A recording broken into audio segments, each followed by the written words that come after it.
Hello everyone and welcome to एडुकेल। आज जिस टॉपिक पे हम लोग डिस्कशन करेंगे वो बहुत ही इंपॉर्टेंट टॉपिक होने वाला है।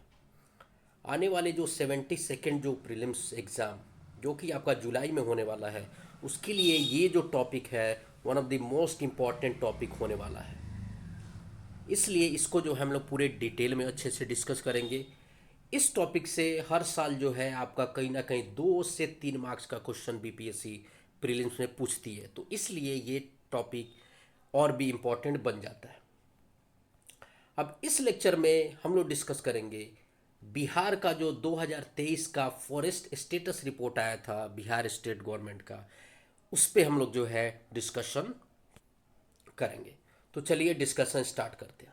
सबसे पहले हम लोग को ये जानना जरूरी है, क्योंकि बीपीएससी कोई कोई भी क्वेश्चन बना के दे सकती है। अगर ये रिपोर्ट के बारे में पूछ रही है तो हमको ये जानना जरूरी है कि वो रिपोर्ट किसके द्वारा रिलीज की जाती है और फिर कितने सालों में रिपोर्ट रिलीज की जाती है। तो ये सब इन्फॉर्मेशन पहले हमको जानना जरूरी है।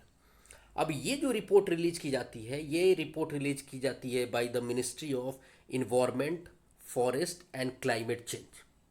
ठीक है। तो जो ये रिपोर्ट जारी की गई थी, अगर हम लोग सीरियल वाइज देखें तो ये 18वीं जो 18th India's state forest report जो 2023 में रिलीज की गई थी। तो ये स्टेट जो इसमें क्या है, इस रिपोर्ट के अंतर्गत जो है environment, forest and climate change ministry ने हर एक राज्य का अलग से सेपरेट फॉरेस्ट स्टेटस रिपोर्ट जारी किया था। उसमें जो है हमारा बिहार राज्य का भी स्टेटस डाला गया था। और उसका एक ओवरऑल इंडिया में क्या है, ये भी रिपोर्ट जो है आपको उसको इंडिया फॉरेस्ट रिपोर्ट बोलते हैं, और ये भी इसी रिपोर्ट के अंतर्गत जो है रिलीज किया गया था बाय दिस मिनिस्ट्री। और ये अभी हमने देखा ये कौन सा एडिशन था, तो ये आपका था 18वां एडिशन। तो ये भी ध्यान में रखना है कि ये जो रिपोर्ट रिलीज की गई थी 2023 में, ये 18वां ऐसा टाइप का रिपोर्ट हो जो कि बिहार फॉरेस्ट स्टेटस को बताएगी। अब जो है ये रिपोर्ट पब्लिश की जाती है बाइनियल, यानी कि बाइनियली हर 2 साल में। इसका मतलब होता है हर 2 साल में आपको ये रिपोर्ट जारी मिनिस्ट्री के द्वारा किया जाएगा। ये देखने को मिलता है हर 2 साल पे। लेकिन और किसके द्वारा, तो अगर स्पेसिफिक मंत्रालय की बात करें तो ये तो हमने देख लिया, ministry of environment, forest and climate change.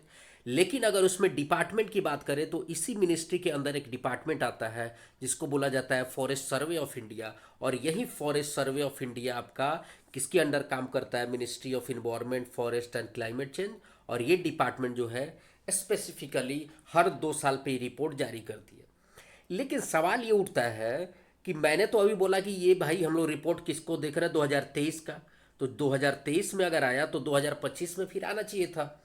लेकिन ये आप लोग को ध्यान में रखना है, जो इंडिया स्टेट फॉरेस्ट रिपोर्ट 2025 जो है ना, ये अभी तक ऑफिशियली रिलीज नहीं की गई है। ओके। तो इसी वजह से क्या है कि क्योंकि अभी 2025 का रिपोर्ट रिलीज नहीं हुआ है, तो इसलिए हमारे लिए 2023 का जो रिपोर्ट है ना, वो इम्पोर्टेंट हो जाता है। तो ये हमने पूरा डिटेल देखा भाई, कितने सालों में आता है, कौन रिलीज करता है। ठीक है। तो ये सब ध्यान में रखने की जरूरत है। अब हम लोग डेटा पे आते हैं, क्योंकि डेटा ही इंपॉर्टेंट हमारे लिए हो जाता है कि बीपीएससी जो है हर एक पॉइंट पे आपसे क्वेश्चन बना के पूछ सकती है, डेटा स्पेसिफिक चीजें। तो इस अगर जो रिपोर्ट है फॉरेस्ट स्टेटस रिपोर्ट 2023 की बात करें, तो बिहार के पास टोटल जो है ना फॉरेस्ट कवर आपका लगभग जो है आपका 7,532 स्क्वायर किलोमीटर। तो सबसे पहला तो फैक्ट हमारे लिए ये इंपॉर्टेंट बन जाता है कि भाई जो फॉरेस्ट कवर है ना, ये फॉरेस्ट कवर है आपका लगभग 7532 स्क्वायर किलोमीटर। ये डेटा आपका स्क्वायर किलोमीटर में है। दूसरा आपको ये ध्यान में रखना है कि एक तो फॉरेस्ट कवर निकालती है इस रिपोर्ट में जो फॉरेस्ट सर्वे ऑफ इंडिया है, और एक देखा जाता है कि भाई ट्री कवर कितना है। ठीक है। ट्री कवर, तो ट्री कवर बिहार में है आपका लगभग 2371 स्क्वायर किलोमीटर। 2371 square kilometre. तो ये भी इंपॉर्टेंट। तो दो फैक्ट हमको क्या याद रखना है कि भाई फॉरेस्ट कवर है लगभग 7532 स्क्वायर फीट, और उसके बाद जो आपका ट्री कवर है ये है 2371 स्क्वायर फीट। अब मैं यहाँ पे आपको एक थोड़ा डिफरेंस बता देता हूँ कि एक्चुअली फॉरेस्ट और ट्री में डिफरेंस क्या होता है। तो सिंपल डिफरेंस है, ज़्यादा कुछ नहीं है। एक फॉरेस्ट जो है आपका एक कॉम्प्रिहेंसिव इकोसिस्टम हो जाता है। यानी अगर आप विशाल इकोसिस्टम की बात करेंगे जहाँ पे आपको हर प्रकार के पेड़, ठीक है, हर प्रकार के पेड़, उसके बाद झाड़ियाँ, उसके बाद आपके अलग अलग प्रकार की ग्रास लैंड, उसके बाद सॉयल वाटर, ये सब एक प्रकार से कॉम्प्रिहेंसिव मिला करके और उसको बोला जाता है आपका फॉरेस्ट। फॉरेस्ट यानी वन। और ट्री की बात करें तो ट्री आपका हो गया एक तरीके से इंडिविजुअल प्लांट, ठीक है। इंडिविजुअल प्लांट की बात करें तो वो ट्री कैटेगरी में आता है। अब उस अगर इंडिविजुअल प्लांट की बात करें तो ये कंसिस्ट किससे किससे किससे बना होता है, तो भाई अगर हम इंडिविजुअल प्लांट की बात कर रहे हैं तो उसका एक रूट होगा यानी जड़ होगा, उसके बाद उसके कुछ ब्रांचेस होंगे और उसके लीव्स होंगे यानी पत्तियां होगी। तो ये एक इंडिविजुअल प्लांट कहलाता है और यही क्या कहलाता है, ट्री। तो अगर शॉर्ट में देखें ना तो डिफरेंस क्या है दोनों में, तो ट्री जो है आपका, ट्री जो है एक वन प्लांट है, ऐसा बोल सकते हैं कि एक सिंगल प्लांट को हम लोग ट्री बोलेंगे। और फॉरेस्ट जो है ये आपका एक तरीके से कलेक्शन ऑफ मेनी ट्रीज, ठीक है। तो ये डिफरेंस आपका मेनली हो गया। तो होप आप लोग, क्योंकि यहाँ दो टर्म आ रहा है तो ये समझना जरूरी है कि भाई दोनों के बीच डिफरेंस क्या है, तब जा करके हम लोग को एक तरीके से अंडरस्टैंड होगा। तो ये हमने समझ लिया। तो अब हम लोग फिर डेटा पे वापस आते हैं। अब डेटा के अनुसार क्या है, दो डेटा निकाला है फॉरेस्ट सर्वे ऑफ इंडिया ने। उसमें बोला कि भाई जो बिहार का है ना, अभी फॉरेस्ट कवर है आपका 7532 स्क्वायर फीट, ये बिल्कुल ध्यान में रखना है। जो कि आपका बिहार का जो टोटल ज्योग्राफिकल एरिया है उसका 8% है। तो ये याद रखना है, फॉरेस्ट कवर और कितना है बिहार के टोटल ज्योग्राफिकल एरिया का, ये 8% है। तो यहाँ से दो क्वेश्चन बन गए। अगर एरिया वाइज पूछा तो इतना बोलेंगे हम लोग, परसेंटेज वाइज पूछा तो 8% बोलेंगे। अब फिर हम ट्री कवर का हमने जिक्र किया, तो ट्री कवर आपका 2371 स्क्वायर किलोमीटर है। अगर स्क्वायर किलोमीटर में बोले तो ये हम लोग डेटा देंगे, और ये परसेंटेज में पूछे तो ये टोटल बिहार के ज्योग्राफिकल एरिया का कितना है, 2.7%। ओके। उसके बाद जो है कुछ और इंपॉर्टेंट फैक्ट हम लोग देखते हैं, और ये इंपॉर्टेंट फैक्ट क्या हम लोग के लिए बन जाता है कि इसमें जो है 2023 के पहले अगर रिपोर्ट की बात करें तो 2021 में रिपोर्ट आई होगी, क्योंकि हर 2 साल में रिपोर्ट पब्लिश हो रही है। तो उसमें कुछ हमको ना फॉरेस्ट कवर में कुछ इंक्रीज देखने को मिला है। तो ये भी एक इंपॉर्टेंट डेटा बन जाता है। वो कितना इंक्रीज देखने को मिला, तो ये लगभग देखने को मिला है 551 स्क्वायर किलोमीटर, और परसेंटेज में देखें तो ये लगभग 2.05% इंक्रीज देखने को मिला है हमको। वैसे ही 2021 के रिपोर्ट के अनुसार जो अभी 2023 का रिपोर्ट था उसमें ट्री कवर में भी हमको इंक्रीज देखने को मिला है, ठीक है। ये स्टेटमेंट में भी पूछ सकता है कि इंक्रीज देखने को मिला या डिक्रीज देखने को मिला। तो इंक्रीज इसमें भी है, और वो कितना, तो लगभग 30 स्क्वायर किलोमीटर, जो कि आपका है 1.28% के आसपास। तो ये हमारा एक इम्पॉर्टेंट डेटा बन जाता है। तो डेटा जो है आप लोग मगअप कर लेना, कैसे भी रट लेना है कि डेटा कहीं से गलत ना हो। अब यहाँ पे सवाल होता है कि हम लोग फिर एक ओवरऑल देख लेते हैं दोनों को कंबाइन करके, किसको, फॉरेस्ट एंड ट्री। तो जब हम लोग दोनों को कंबाइन करेंगे दैट इज 7532 जो कि फॉरेस्ट कवर है, और जो ट्री कवर है आपका 2371 स्क्वायर किलोमीटर। तो हम लोग देखेंगे जो टोटल आपका जो टोटल मिलता है फॉरेस्ट प्लस ट्री कवर, ये आपको मिल जाएगा लगभग 9903 स्क्वायर किलोमीटर। और अगर परसेंटेज में देखें तो ये परसेंटेज में आपको मिल जाएगा 10.7% टोटल ज्योग्राफिकल एरिया। तो बिहार का जो टोटल ज्योग्राफिकल एरिया है उसका फॉरेस्ट प्लस टी दोनों मिलाकर आपका 10.7% ये टोटल ज्योग्राफिकल एरिया का कंट्रीब्यूशन है। लेकिन अगर हम लोग देखें तो ये बहुत ही कम है ओवरऑल। अगर हम लोग देखें ना तो ये जो 10.7% जो शेयर है ना बिहार का, ये एक तरीके से बहुत ही कम है। कम कैसे है, तो एक भारत सरकार की आपकी एक भारत सरकार ने नेशनल फॉरेस्ट पॉलिसी 1988 लाया था। थोड़ा मैं एक इम्पॉर्टेंट डेटा भी देता हूँ एडिशनल, ताकि आपको पता हो नेशनल किसकी बात हो रही है, national forest policy. National forest policy 1988, 1988। तो भारत सरकार ने एक फॉरेस्ट पॉलिसी लाई थी 1988। उसके अनुसार जो है देश के भारत सरकार ने ये बोला कि देश के कुल ज्योग्राफिकल एरिया का कम से कम जो है, इसमें दो पॉइंट है। एक तो भाई आपको जो है देश के कुल ज्योग्राफिकल एरिया जितना उसका कम से कम 33% भाग की बात हुई थी, कि 33% जो भाग है ना वो फॉरेस्ट और ट्री कवर के अंतर्गत आने चाहिए। उसके बाद दूसरा जो बोला था इस रिपोर्ट में कि पहाड़ी और जो पर्वतीय क्षेत्र है, जितने भी हिली स्टेट्स हैं, उसमें ये लक्ष्य लगभग 66% ये कवर होने चाहिए।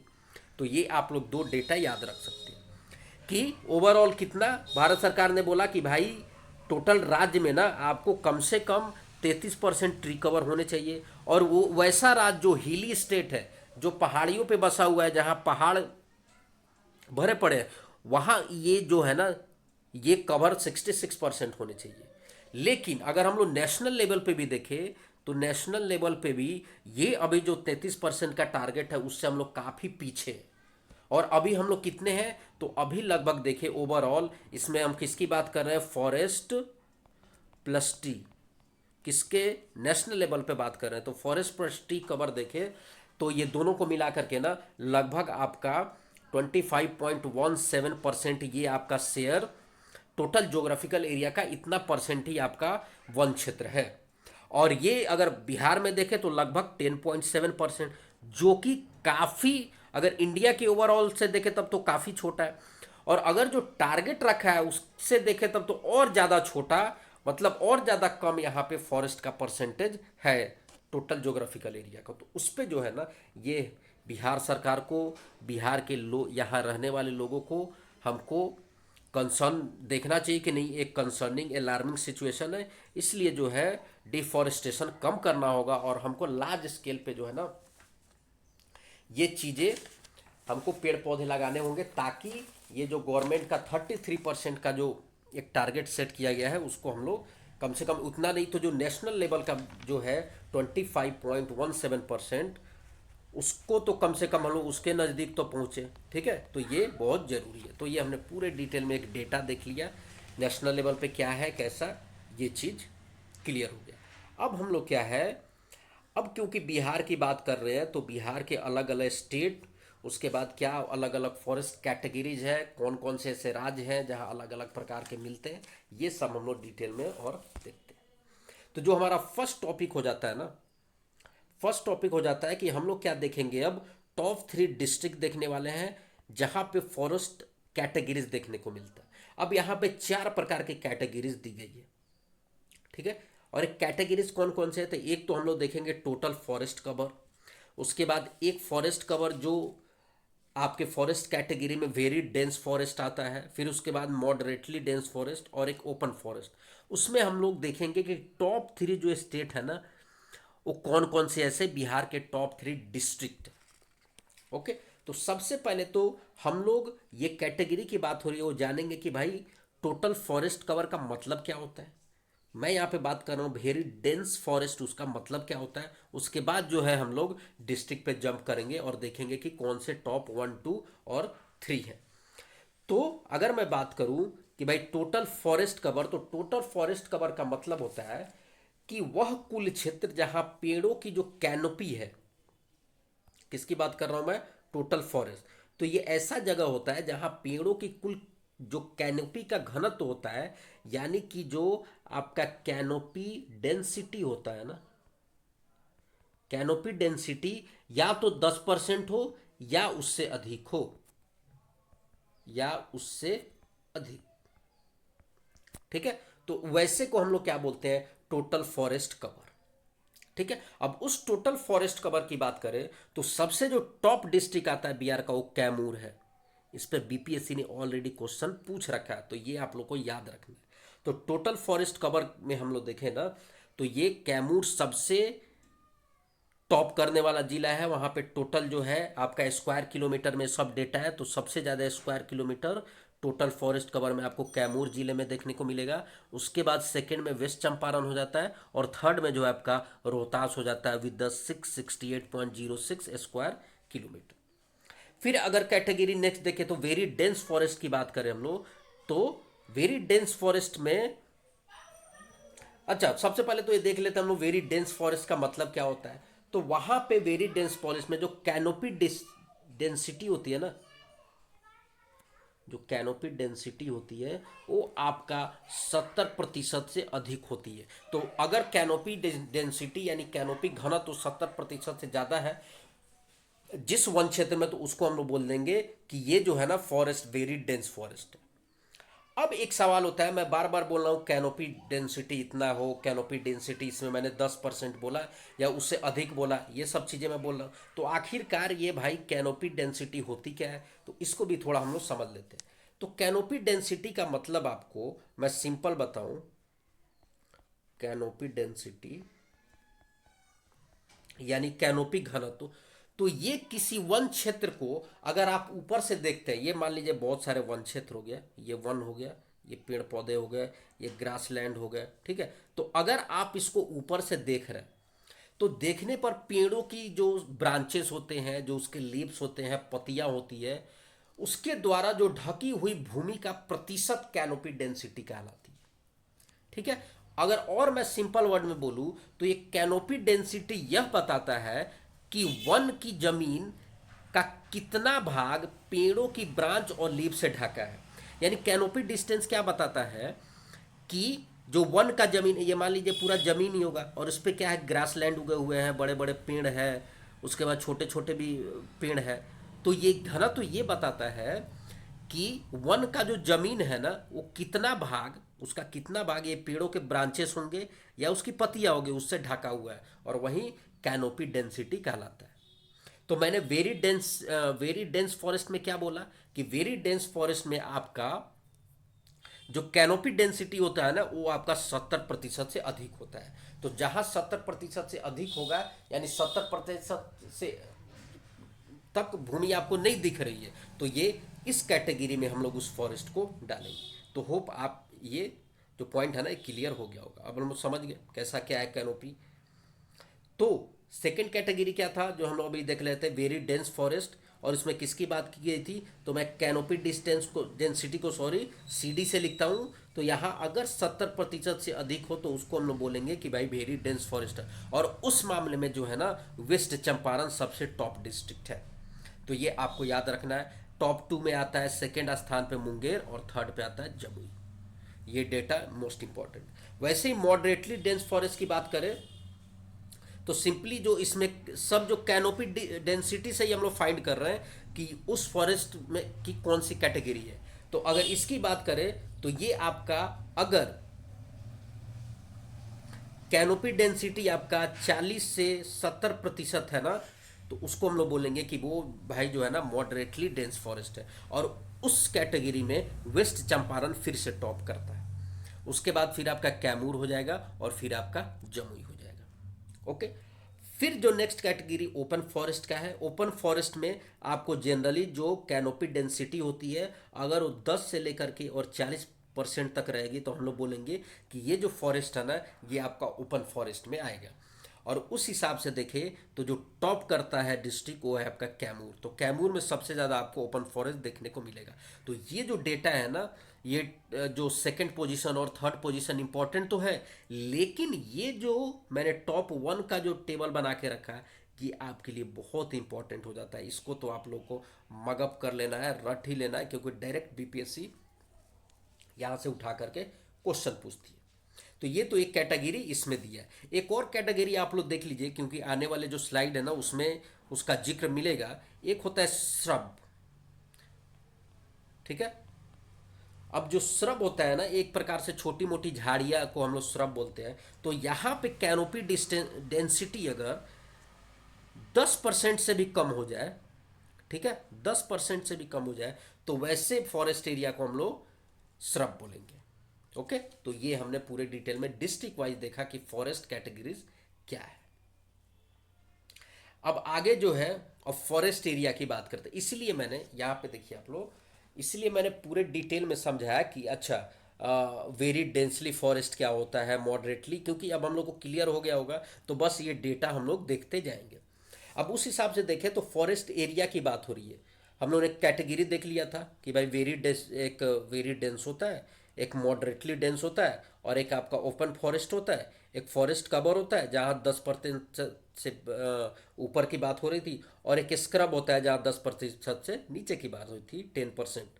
तो उस हिसाब से हम लोग देखें तो सबसे ज़्यादा जो है, अगर ऊपर से सीरियली है तो वेरी डेंस फॉरेस्ट आपका लगभग उसका बिहार में उसका एरिया 387 स्क्वायर किलोमीटर देखने को मिलता है, जो कि टोटल जो फॉरेस्ट एरिया है उसका मात्र 0.41% होता है। वैसे मॉडरेटली देखें तो ये लगभग आपका 3,284 स्क्वायर किलोमीटर है, और ये लगभग 3.49% के आसपास इसका परसेंटेज में कंट्रीब्यूशन देखने को मिलता है। वैसे ही ओपन परसेंट आपका 3861 है, और फॉरेस्ट कवर आपका देखने को मिले टोटल, तो ये टोटल हम लोग करेंगे ना तो ये आपका हो जाएगा 7532। ठीक है, तो ये 7532 आपका ये टोटल फॉरेस्ट कवर हो जाएगा। तो फॉरेस्ट कवर में ये तीनों आ गया। ठीक है, कौन कौन से? डेंसली, मॉडरेटली और ओपन। तो सबसे ज़्यादा जो है बिहार में ओपन फॉरेस्ट है। अगर स्क्वायर किलोमीटर में हम लोग बात करें, टोटल जोग्राफिकल एरिया की बात करें तो ये आपका कितना है, तो स्क्वायर किलोमीटर में आपका है 3861.24 स्क्वायर किलोमीटर, और अगर आपका परसेंटेज में बात करें तो ये है लगभग आपका 4.1%। तो ये एक हमारा इंपॉर्टेंट क्वेश्चन बन जाता है कि अच्छा भाई, फॉरेस्ट कवर में हम लोग बात करें तो सबसे ज़्यादा जो है वो किसका स्क्वायर किलोमीटर में परसेंटेज में कौन सा ज़्यादा है, कौन से टाइप का, कौन सा कैटेगरी का फॉरेस्ट ज़्यादा है। तो आप लोग को आंख बंद करके सीधा बोल देना है ओपन फॉरेस्ट स्क्वायर किलोमीटर में इतना है, परसेंटेज में लगभग 4.10%।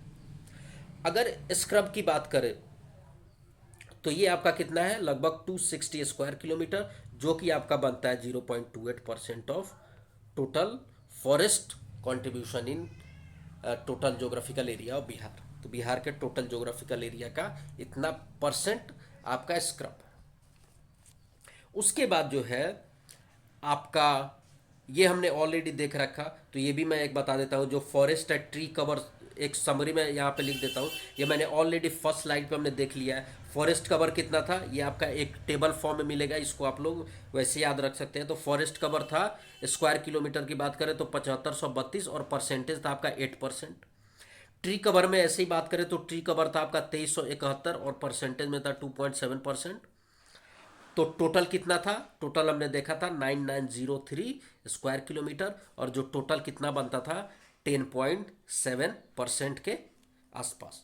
और ये इंक्रीज था, ये भी हमने ऑलरेडी देख रखा है। ये मैंने बस आपको एक चार्ट के फॉर्म में, एक टेबल के फॉर्म में बना दिया है कि आप लोग डेटा इजीली या वहाँ से याद रख सकते हैं। तो इंक्रीज देखें 2021 के कंपैरिजन में 2023 तक, तो ये आपका इसमें लगभग 151 स्क्वायर किलोमीटर बढ़ा था फॉरेस्ट कवर में, ट्री कवर में लगभग 30 स्क्वायर किलोमीटर, और टोटल ओवरऑल बात करें तो ये लगभग आपका 181 स्क्वायर किलोमीटर इंक्रीज देखने को मिला था कंपैरिजन टू जो बिहार फॉरेस्ट रिपोर्ट आया था 2021 में, 2023 में बढ़ा हुआ देखने को मिला। अब हम लोग ये भी देख लेते हैं कि नेक्स्ट जो मैंने एक इंपॉर्टेंट डेटा देके रखा है वो है increase in forest area with respect to 2021। इसमें फिर हम लोग एक देखेंगे 2001 के रिस्पेक्ट में कि कौन सा बढ़ा है और ज़्यादा कौन से डिस्ट्रिक्ट में बढ़ा है। तो ये देखने को मिला कि जो टॉप डिस्ट्रिक्ट है ना, जहाँ एक प्रकार से फॉरेस्ट का इंक्रीज देखने को मिला। ठीक है, अब इंक्रीज देखने को मिला तो सबसे ज़्यादा इंक्रीज देखने को मिला भागलपुर डिस्ट्रिक्ट में। तो आप लोग अगर ये बाकी दो भी याद नहीं रखते हैं, वैसे तो टॉप 3 याद रखना चाहिए, अगर दो याद नहीं रखते हैं तो कम से कम जो टॉप कर रहा है उसको याद रखना है। तो भागलपुर जो है यहाँ पे आपको सबसे ज़्यादा इंक्रीज देखने को मिला है।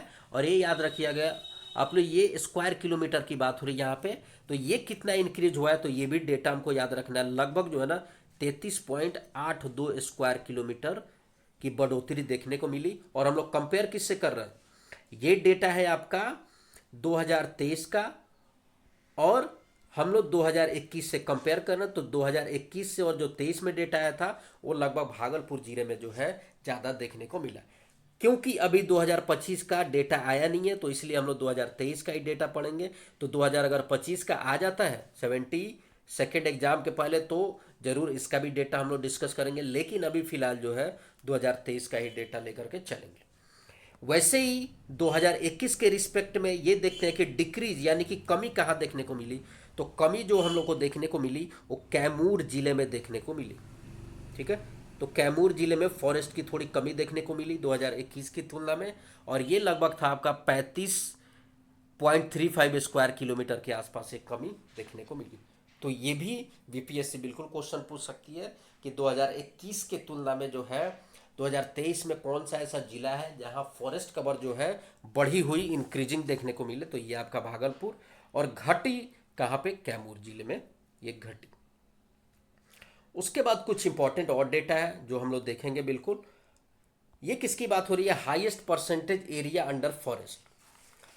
अब इसका मतलब क्या होता है, इसका मतलब होता है कि किसी राज्य के कुछ भौगोलिक क्षेत्र यानी जो ज्योग्राफिकल एरिया का वह प्रतिशत भाग जो वनों से कवर है।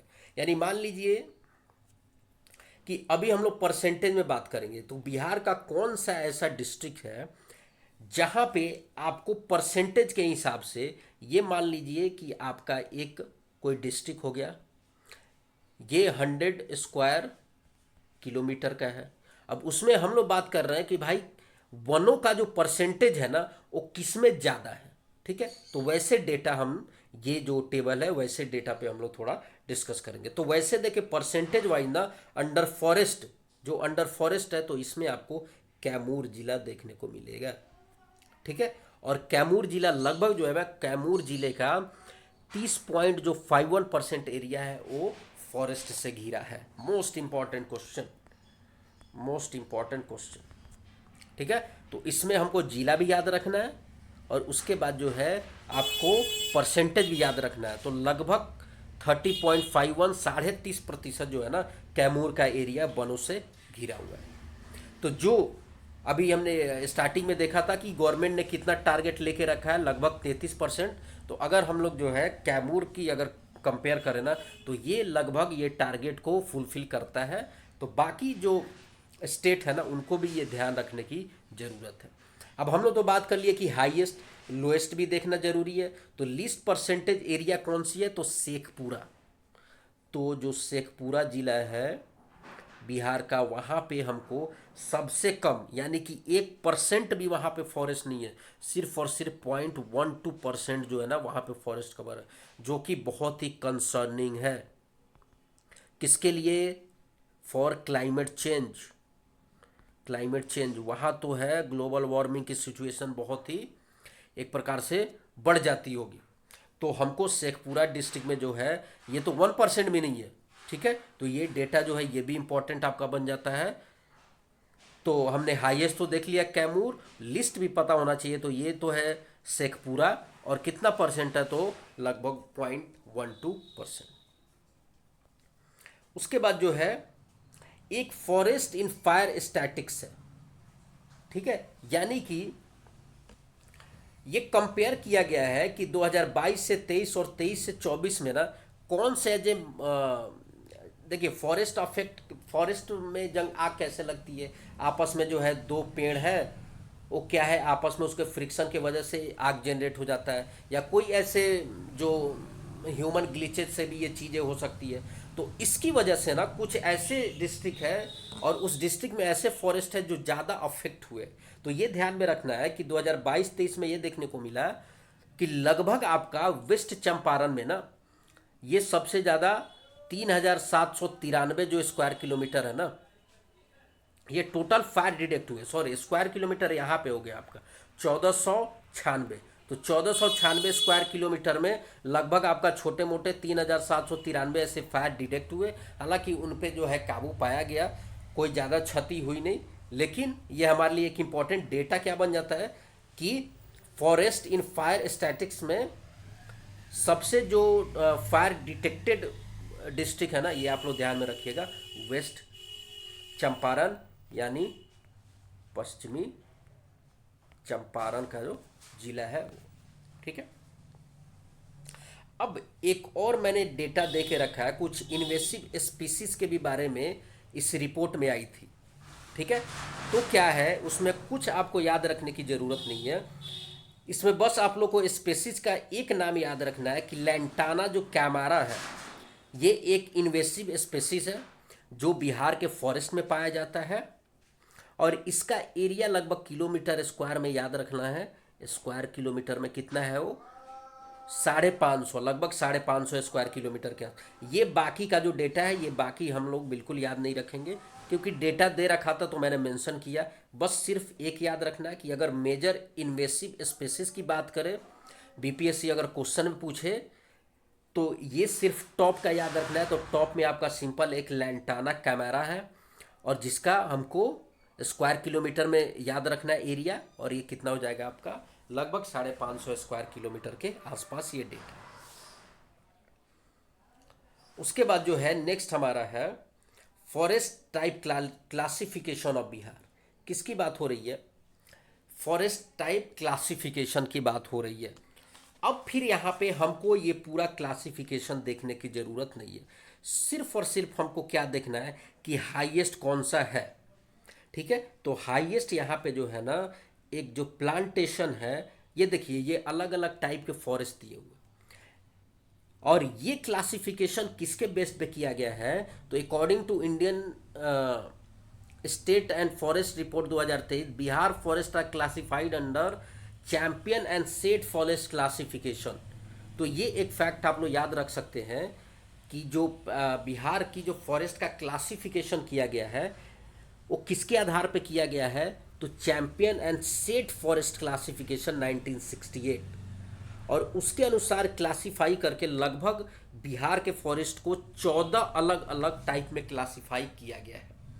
तो 14 हम लोग को क्लासिफिकेशन देखने की बिल्कुल आवश्यकता नहीं है, बस हमको ये देखना है कि उस क्लासिफिकेशन में सबसे ज़्यादा एरिया बिहार में कौन सा है। तो सबसे ज़्यादा एरिया ऑक्युपाई करता है जो टीओएफ और जो प्लांटेशन क्लासिफिकेशन है उसके अंतर्गत जो है बिहार की सबसे ज़्यादा फॉरेस्ट है। ठीक है, तो ये हमारे लिए इंपॉर्टेंट हो जाता है। ये आप लोग देखिए, और ये लगभग कितना है, तो 2364 स्क्वायर किलोमीटर के आसपास। तो हम लोग ये याद रखेंगे कि प्लांटेशन जो कैटेगरी है, जो क्लासिफिकेशन है, वो सबसे ज़्यादा एरिया बिहार में कवर करता है। उसके बाद जो सेकेंड हाईएस्ट है ये आपका नॉर्दर्न ड्राई मिक्स्ड डेसिडिवस फॉरेस्ट है। ठीक है, यानी जो बिहार के नॉर्दर्न पार्ट के जो डेसिडिवस होंगे और सदर्न पार्ट के, तो जो ज़्यादा नॉर्दर्न पार्ट के डेसिडिवस फॉरेस्ट है वो लगभग 2335 स्क्वायर किलोमीटर है। तो ये एक हमको डेटा को ध्यान में रखना है, उसके अलावा कुछ नहीं रखना है। ठीक है, तो इतने सारे हमको ध्यान में रखना है, जो ज़्यादा है उसको हम लोग ध्यान में रखेंगे। और ये भी ज़्यादा अगर मोस्ट स्पेसिफिकली बात करें तो जो आपका सबसे कम है, जो यहाँ पे देखने को मिल रहा है लगभग 2.10 स्क्वायर किलोमीटर, और उस क्लासिफिकेशन का नाम है बैरिंगटोनिया स्वैम्प फॉरेस्ट। ठीक है, तो इसको भी आप लोग ध्यान रख सकते हैं। तो इस डेटा में से सिंपल क्या हमको चीज़ें ध्यान में रखना है कि एक तो भाई एक क्लासिफिकेशन किया गया जो फॉरेस्ट रिपोर्ट आया था 2023 में, उस बेस्ड है आपका champions and set forest classification 1968 पर। सबसे ज़्यादा जो क्लासिफाइड है इस क्लासिफिकेशन में, जो कैटेगरी है जो बिहार में पाया जाता है वो आपका प्लांटेशन से रिलेटेड है, और वो लगभग है आपका 2364 स्क्वायर किलोमीटर। और जो सबसे कम है वो आपका है बैरिंगटोनिया स्वैम्प फॉरेस्ट, जो आपका है लगभग 2.10 स्क्वायर किलोमीटर। तो ये इंपॉर्टेंट बस डेटा हम लोग के लिए है। अगर हम लोग बात करें ना तो बिहार में अगर मोस्ट क्लासिफिकेशन, तो ये आप लोग एक चीज़ याद रख सकते हैं कि बिहार मेनली है ट्रॉपिकल ड्राई डेसिडिवस फॉरेस्ट। तो अभी तो मैंने सिंपल बता दिया, जब हम लोग क्लाइमेट पढ़ेंगे ना, क्लाइमेट ऑफ बिहार, उसके बाद forest of Bihar, more specific geography of Bihar, तो इसमें सब मैं बताने वाला हूँ कि नॉर्दर्न साइड, सदर्न साइड, उसके बाद ईस्टर्न साइड, वेस्टर्न साइड, कौन कौन टाइप के फॉरेस्ट जो है आपके बिहार में देखने को मिलेंगे। सिर्फ इस पे हम लोग फोकस रखते हैं फॉरेस्ट रिपोर्ट पे, इसलिए मैं इतना डिटेल इस पे नहीं बता रहा। लेकिन ये ध्यान में रखिएगा, आपका जो लार्जेस्ट फॉरेस्ट टाइप है ना बिहार के, वो है आपका नॉर्दर्न ड्राई मिक्स्ड डेसिडिवस, और ये लगभग आपके 2335। ठीक है, ये ध्यान में रखना है। और उसके बाद प्लांटेशन की भी बात यहाँ पे हो रही है। उसके बाद क्योंकि अब हम लोग फॉरेस्ट रिपोर्ट की बात कर रहे हैं तो ये जानना बहुत ज़रूरी हो जाता है कि भाई बिहार में टोटल कितने नेशनल पार्क और टोटल कितने वाइल्ड लाइफ सेंचुरी है। इसका एक सेपरेट वीडियो मैं बना दूंगा, ठीक है, मैप बेस्ड, ताकि ये इजी हो जाएगा, लेकिन इसके साथ ये डिस्कशन भी इम्पोर्टेंट बन जाता है। तो बिहार में अगर हम लोग बात करें तो सिर्फ और सिर्फ एक नेशनल पार्क है, और उस नेशनल पार्क का नाम है वाल्मीकि नेशनल पार्क, और ये आपको देखने को मिलेगा वेस्ट चंपारण जिले में। और ये इस्टेब्लिश हुआ था इन 1990, 1990 में इसको इस्टेब्लिश किया गया था। अगर वाइल्ड लाइफ सेंचुरी की बात करें तो ये इतने सारे आपके डिटेल दिए हुए हैं। ये total wild life sanctuary Bihar में आपको देखने को मिलेगा, और उसका मैंने एस्टैब्लिश्ड ईयर भी दे रखा है। तो सबसे पहले तो देखते हैं कि वाल्मीकि वाइल्ड लाइफ सेंचुरी, तो ये ध्यान में रखना है कि जो वाल्मीकि नगर है ना, वहाँ पे आपको national park park plus wild life sanctuary दोनों वाल्मीकि नगर में है। तो वाइल्ड लाइफ सेंचुरी पहले स्टैब्लिश हुई थी इन 1978, लेकिन नेशनल पार्क को 1990 बाद में जाकर के स्टैब्लिश किया गया था। वैसे ही भीम बांध वाइल्ड लाइफ सेंचुरी ये आपको मुंगेर में देखने को मिलेगा, जो 1976 ड्यूरिंग इमरजेंसी जो है ये इस्टेब्लिश हुई थी। कैमूर वाइल्ड लाइफ सेंचुरी, तो ये आपका नाम से ही पता चल रहा है कि कैमूर तो आपका कैमूर में ही पड़ेगा, और थोड़ा जो पार्ट है ना ये आपका रोहतास जिले में भी आता है, कैमूर वाइल्ड लाइफ सेंचुरी। ठीक है, तो ये आपका कैमूर और रोहतास में। उसके बाद आप लोग याद कैसे रख सकते हैं, तो कैमूर है तो कैमूर में ही होगा। वैसे ही Gautam Buddha wildlife sanctuary, तो गौतम बुद्ध गया से रिलेटेड, उनका संबंध गया से है, तो ये आप लोग ऐसे याद रख सकते हैं कि ये गया में ही होगा। वैसे ही राजगीर वाइल्ड लाइफ सेंचुरी, तो राजगीर नालंदा में है, तो इससे आप लोग याद रख सकते हैं। विक्रमशिला गैंगेटिक डॉल्फिन सेंचुरी, तो ये भागलपुर में है, तो भागलपुर और विक्रमशिला एक ही नाम हुआ, तो इससे भी आप लोग इसको याद रख सकते हैं। नेक्स्ट जो है, नेक्स्ट हम लोग देखें तो नेक्स्ट जो सेंचुरी है वो आपका कांवर लेक बर्ड सेंचुरी, ये आपका बेगूसराय डिस्ट्रिक्ट में है। बहुत इंपॉर्टेंट है, इसको आप लोग याद रखना। ऑक्सबो लेक भी है यहाँ पे, तो ये कांवर लेक बर्ड सेंचुरी आपको बेगूसराय में देखने को मिल रहा है, इस्टेब्लिश इन 1987। ये रामसर साइट भी है, तो ये ध्यान में रखना है बिहार का। नागी डैम ये आपको जमुई में देखने को मिलेगा, एंड नकटी, तो ये आप कंबाइनली नाम याद रख सकते हैं, Nagi Nakti wild life sanctuary. ये कहाँ मिलेगा आपको, जमुई में, तो ये जमुई में मिलेगा, इस्टेब्लिश्ड इन 1984। उसके बाद बरेला सलीम अली जुब्बा सनी वाइल्ड लाइफ सेंचुरी, ये वैशाली में।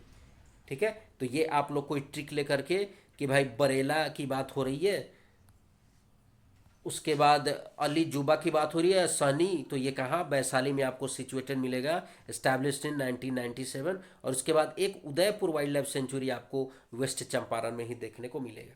तो अगर बीपीएससी पूछे कि भाई दो वाइल्ड लाइफ सेंचुरी किस जिले में देखने को मिलेगी, तो एक तो आपका नागी नकटी जमुई हो जाएगा, और दूसरा उदयपुर में उदयपुर वाइल्ड लाइफ सेंचुरी और वाल्मीकि वाइल्ड लाइफ सेंचुरी दो आपके वेस्ट चंपारण में देखने को मिल जाएगा। और एक नेशनल पार्क आपको ओनली, जो सिर्फ और सिर्फ एक नेशनल पार्क है। हालांकि एक नेशनल पार्क बनाने की योजना बिहार सरकार ने लाई, अगर करंट अफेयर्स आप लोग सुना होगा तो अभी उसके बनने में समय है, लेकिन अभी करंट में एक नेशनल पार्क जो वाल्मीकि नगर नेशनल पार्क है वो आपको वेस्ट चंपारण डिस्ट्रिक्ट में देखने को मिलेगा। तो इस प्रकार से हमने जो है बहुत ही डिटेल में जो ये टॉपिक डिस्कस किया, जिस टॉपिक का नाम था आपका Bihar forest status report. Hope आप लोग को ये पसंद आया होगा। Thank you very much for discussion.